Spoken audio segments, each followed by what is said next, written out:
a speeding bullet, more powerful than a locomotive, able to leap tall buildings at a single bound. Look! Up in the sky! It's a bird! It's a plane! It's Superman! Hello everyone and welcome back to Superboy Beyond, and we are returning to the 1960s. Is it 1966 for this show? Yep. This is Filmation's The New Adventures of Superman animated series. We watched a couple of episodes of this like a year ago. This isn't one of those shows that we're going to be watching on the regular. This is just something we'll jump into now and then for, just as a change of pace. But yeah, this episode's only 7 minutes long, so this is probably quite a short episode this week. Yeah. But yeah, we wanted to watch another episode, so here we go. Get your DVD copy ready. It's probably not going to be super easy to sync it up this episode. Although I suppose if the DVD doesn't include the Superboy stuff, it probably is fine. Yeah. But either way, we'll count you in with a 3, 2, 1 play, and as long as you hit play when we do, you'll be watching the full episode alongside us. There'll be a heavily filtered version up there in the middle, but that's purely there so you can keep in time. As I say, you will need your own copy of the show to watch alongside us. I think I found the show on Internet Archive, if that helps anyone. So yeah, you can watch it there. The quality's not bad either, so get your DVD or digital copy ready. I'll count you in with a 3, 2, 1. 3, 2, 1, play.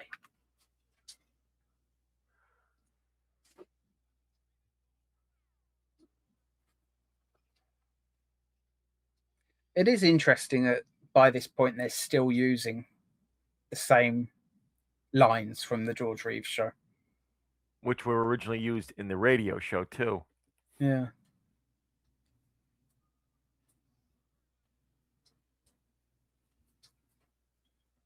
As far as I'm concerned, they can keep using it. I wish they would bring it back. Like, it would be pretty fun to have a new animated series use it. Seems like the animated series now that they do are more based upon, the style of the Bruce Timm series. I don't know. Have you been watching My Adventures with Superman? I watched all of season 1. I didn't get through season 2 or 3 yet. Yeah, I haven't started season 3 yet, but that is a really good show. Like, I'm really enjoying that. Lois annoyed me a little bit at first, but it's the same complaints I always have with early Lois Lane. She always starts off a bit too abrasive before warming up to Clark as a person. That's just part of the character development, though. Yep. Interesting pterodactyl design. I've never pictured pterodactyls as being purple. But I guess we don't really know what color they would have been. Yeah, we can only guess. Yeah. For all we know, they look like tropical birds with just every color you can imagine on them.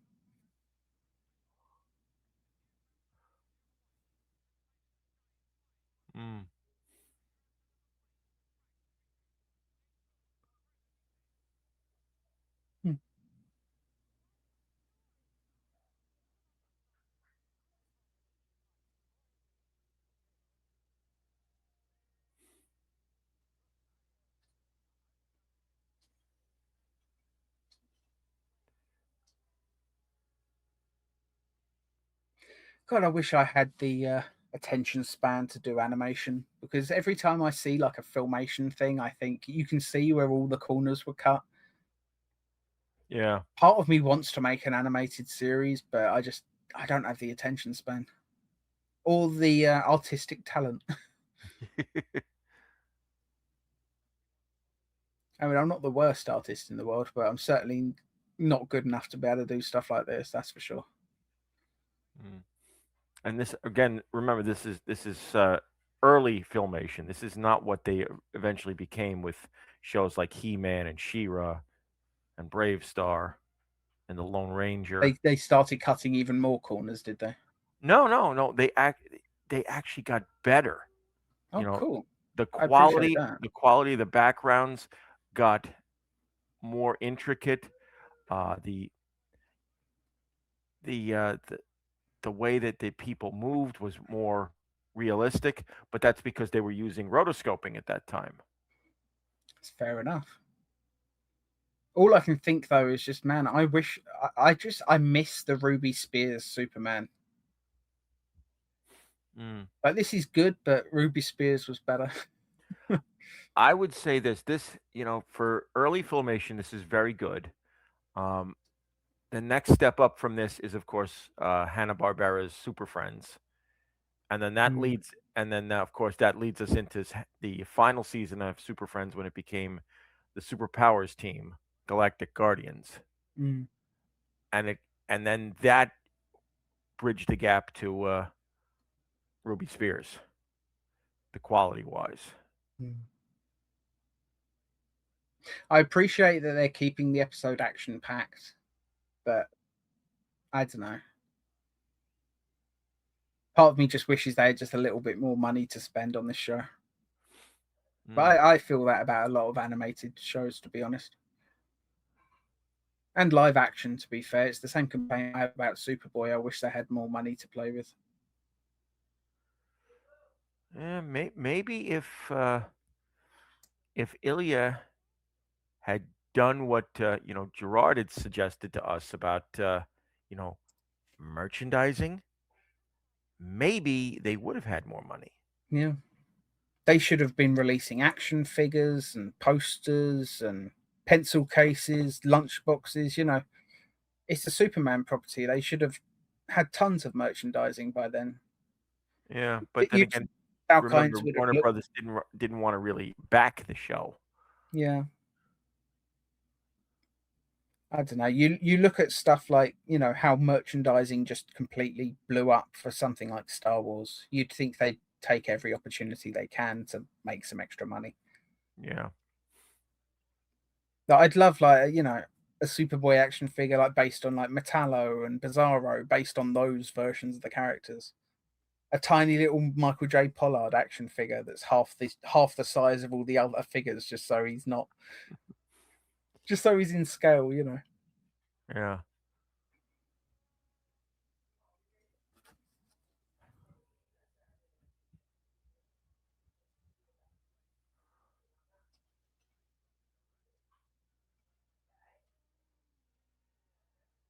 As a kid, I was convinced that they were doing merchandising for Superboy, though, to be fair. Because there's that episode of Lois and Clark where he has a son, supposedly. Like, there's that kid who has Superman powers. Yeah. Like, they dress the kid in a Superman costume, and it looks just like Gerard's, but tiny.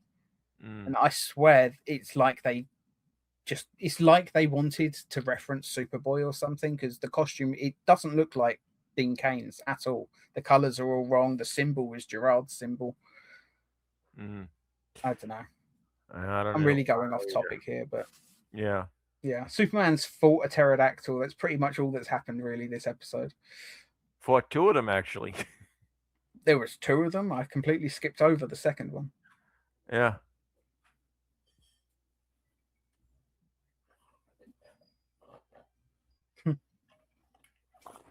Well, that wasn't bad. I can see what they were trying to do. They were trying to do just the pure action animation thing. But unfortunately, if you don't put in the amount of money and effort that a studio like Fleischer did, I don't think having pure action-driven animated shows quite works. I think they needed a bit more money to do that. Yeah. Yeah. I mean, even more recent shows like Justice League Action with the animation, it wasn't the highest budget DC animated show ever. You can tell just with the art style, you can tell they simplified things a lot because they knew they would have to, because the show was pure action. Yeah. But this show, I don't know. I feel like they needed just a little bit more money, just not even that much, just a little bit more, just so they could do a few more camera angles and just make the animation a little bit smoother in places. But still, perfectly serviceable. It was fun. It was just a basic action scene. Superman versus a dinosaur. But yeah. That's why this isn't a show that we're going to stick with regularly. We'll keep jumping back into it from time to time, but I'm not sure that I'm going to get much out of it. Yeah. But then me, I'm very, very picky when it comes to animation. Yeah. Yeah. I don't know. What I would guess you give this one out of 10? I guess we were kind of spoiled with the 80s and Ruby Spears.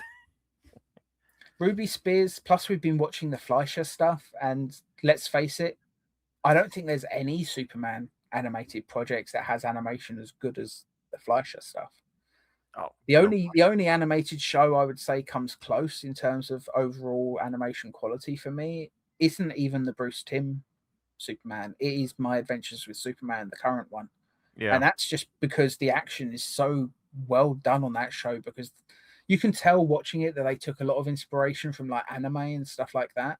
And if there's one thing that anime does just brilliantly, it's action. Like action is the thing with anime and manga, to be fair. Yep. So yeah, of all the shows that have the best animation, I would say My Adventures with Superman. There's a good reason why that is top of my list, but yeah. None of them are as good as Fleischer. Fleischer just has this cinematic quality that none of the others have had. Yeah. Yeah. It's like I said last time we watched an episode of it. I would love to see like a live action shot for shot remake where they try to do all the same lighting and camera angles and movement. It still wouldn't be as good. Yeah. Yep. So what should we give this out of 10? Bearing in mind this is on the scale for this specific show. So,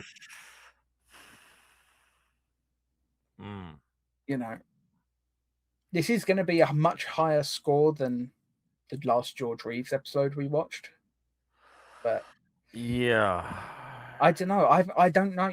You probably are the best one to score this one because you've obviously seen the rest of the series, whereas I've only seen the first 3 episodes at this point. Yeah. So, I mean, on the scale, what would you say? I would go no more than a 7 on this. I mean, it does have good designs on the pterodactyls. I mean, interesting color choice for them. Yeah, I would have gone with green or something, just keep it basic, but making them purple is an interesting choice. Yeah. And let's face it, we really don't know what color pterodactyls would have been. They could have been purple for all we know. So, they could have been green with purple polka dots. Yeah, they could have been stripy, Yeah. They could have been white with just multicolored spots like polka dot man, Yeah. We really have no way of knowing, but I thought it was good. It was a bit weird how the pterodactyl's wings, like he had like little pudgy fingers, like he had like, little hands on the top of the wings. That was a bit strange, considering I don't remember seeing him grab anything with his hands. So why even include them? Like, did he pick anything up with them? Like, the only thing I could think of him picking up was he used his feet for it.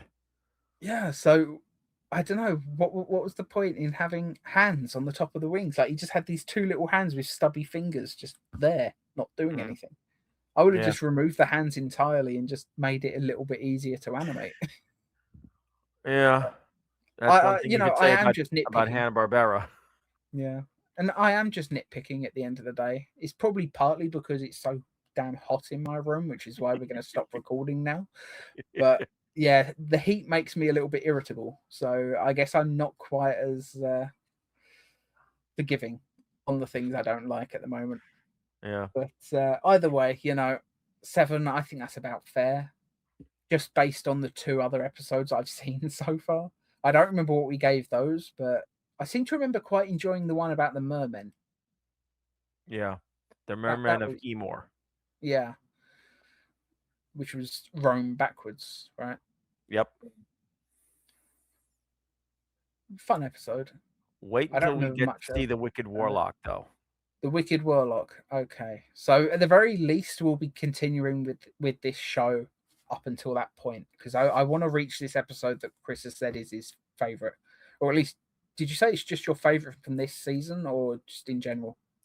Just in general, because they create a brand new regular foe for Superman, the Wicked Warlock, and I mean he's hilarious and also dangerous at the same time.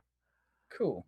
Okay, I'll look forward to seeing who that character is. It's always fun to me when they create a recurring villain for a TV series that hasn't been in the comics, because it Yeah. is so tempting just to take characters from the comics that you already know work. Like, it takes a lot of balls to create your own original villains constantly for these sort of shows. But yeah, 7 out of 10. Thank you all so much for watching. We'll see you next week. Battle for truth, justice, and freedom with superpowers far beyond those of ordinary mortals.